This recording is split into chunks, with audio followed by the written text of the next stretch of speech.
म्हणजे महिलांवर आंतरराष्ट्रीय महिला दिनाच्या निमित्ताने ज्यांनी 3 वर्ष पैसे दिले नसतील त्या अधिकाऱ्यांवर काही कारवाई करणार आहे की नुसतं भाषण होणार आहे महिला दिनाच्या संदर्भात? महिला शक्तीचा जागर. मागणी केली तर आम्ही पैसे देतो, हे टोटली रॉंग आहे. मंत्री महोदय चुकीचं उत्तर देत आहेत. मंत्रालयामध्ये अधिकारी बुद्धिमान आहे आणि इतर ठिकाणचे अधिकारी बुद्धिमान नाही असा काही नियम आहे का? म्हणजे महिलांवर आंतरराष्ट्रीय महिला दिनाच्या निमित्ताने ज्यांनी 3 वर्ष पैसे दिले नसतील त्या अधिकाऱ्यांवर काही कारवाई करणार आहे की नुसतं भाषण होणार आहे महिला दिनाच्या संदर्भात?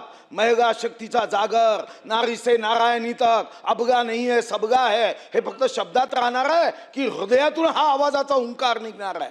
तर मग मी जर प्रश्न केला की यानंतर आउटवे जो आहे त्याच्या वारंवार फायली इथं का पाठवल्या जातात, अन्यथा मग याचा उपयोग होणार नाही. तुम्ही पैसेच देत नाही महिला आयोगाला, आउटवे दाखवता. महोदय, महिला आयोगासाठी आपण जो अर्थसंकल्पामध्ये जो निधी दिला गेलेला आहे त्याचा प्रत्येक वर्षीचा अहवाल आपण ऑनलाईन पोर्टलवरती टाकत असतो आणि दरवर्षी हा वाढून दिलेला आणि यावर्षी सुद्धा 18.35 आणि मंत्री महोदया, अध्यक्ष महोदय आपण त्यांनी आपल्याला आउटले आपण देता हे संदर्भात त्यांनीच माहिती दिली 15 कोटी 18 कोटी यावर्षी, पण त्यातून किती वर्ग केला गेला आणि खर्च किती झाला?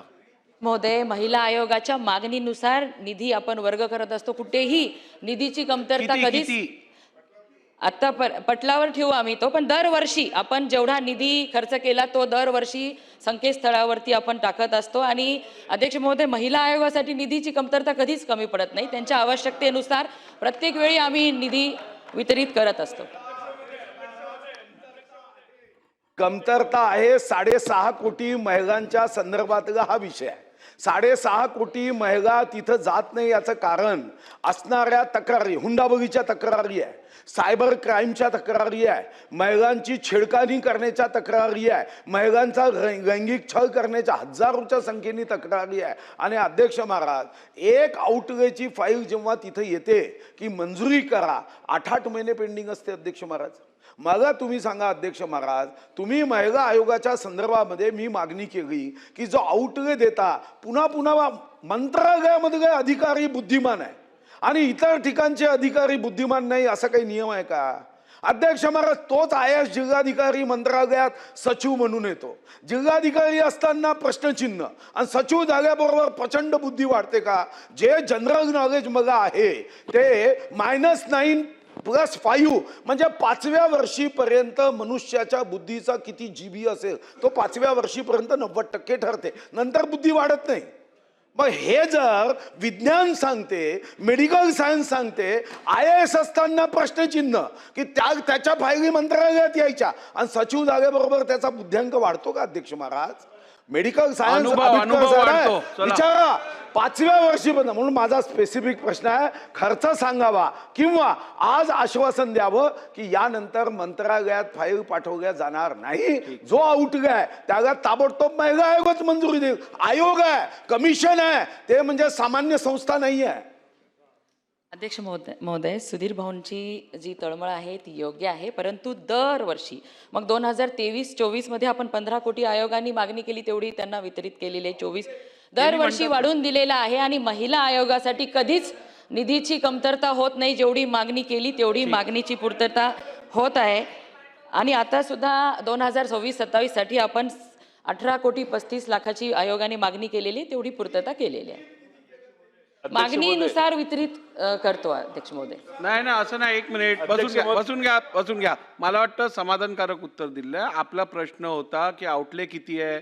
ऐका तर खरं, आउटले किती आहे तुम्ही विचारलं. आउटले त्यांनी ठीक आहे, त्यापैकी त्यांनी पण स्पष्ट उत्तर दिलंय, जशी मागणी महिला आयोगाकडनं येते तसं आम्ही वितरित करतो. चला पुढे. अशी सांगितलं की 23-24ला 15 कोटी रुपये दिलेले आहेत. जेवढा आउटले कधी तयार होतो, मागणी आली की आउटले तयार होतो. बरोबर. आता मंत्री महोदय मगाचपासून उत्तर देत आहेत की मागणी केली तर आम्ही पैसे देतो, हे टोटली रॉंग आहे. मंत्री महोदय चुकीचं उत्तर देत आहेत. आउटले मागणी केल्यामुळे झाला, आउटलेला मंजुरी दिल्यानंतर रिलीज किती केला हा माननीय मुनगंटीवार साहेबांचा प्रश्न आहे. जयंत पाटील साहेब मी आकडे सांगतो, आपल्याला आकडे सांगतो. 23-24ला 15,08 लाख रुपये आउटले होता. ह्यांनी 4,63 लाख रुपये दिले.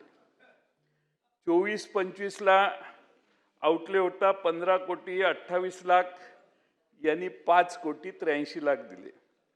25-26ला आउटले होता 18,09 लाख, यांनी 6,71 लाख दिले. ही खरी फॅक्ट आहे. अध्यक्ष महोदय, आज राज्यामध्ये एवढा महिलांच्या विरोधात आम्ही 3-4 वेळा भाषणं केली आहेत. महिलांच्या विरोधी क्राईम वाढायला लागला आहे. सायबर क्राईम प्रचंड वाढतोय. महिलांना सायबरवरून अतिशय टोकाच्या अश्लील अशा विधानं केली जातात. आणि अध्यक्ष महोदय, यंत्रणाच नसेल तर मग आपण महिलांच्या बाबतीत प्रोटेक्शन देण्याचा एक प्लॅटफॉर्म वीक करतोय. आणि म्हणून आपण आता निर्देश द्यायला हरकत नाही, मगाशी नाही दिले तरी. मन मोठं आहे का नाही याच्याशी माझा काही संबंध नाही. तुमचं मन किती मोठं आहे मलाच जवळून माहिती आहे, त्यामुळे मी त्याच्यावर मोठंच आहे, त्याबद्दल काय ऑब्जेक्शन नाही. आता मोठं विस्तारित मन करून तुम्ही मंत्री महोदयांना निर्देश द्या. तुमच्याबद्दल विस्तारित मन करण्यात मला अडचण नाही. सुधीर भाऊंबद्दल विचार करायला लागेल.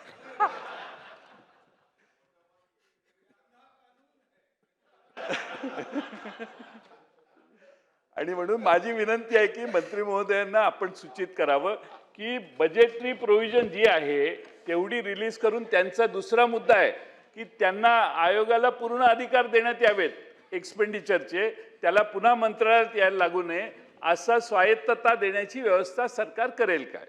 अध्यक्ष महोदय, आपला आउटले आहे आणि त्यांनाच अधिकार आहेत. खर्चाप्रमाणे ते मागणी करतात आणि त्याप्रमाणे आपण निधी वितरित करत असतो. अध्यक्ष महोदय, त्यांचं उत्तर होऊ दे ना. उत्तर तर होते.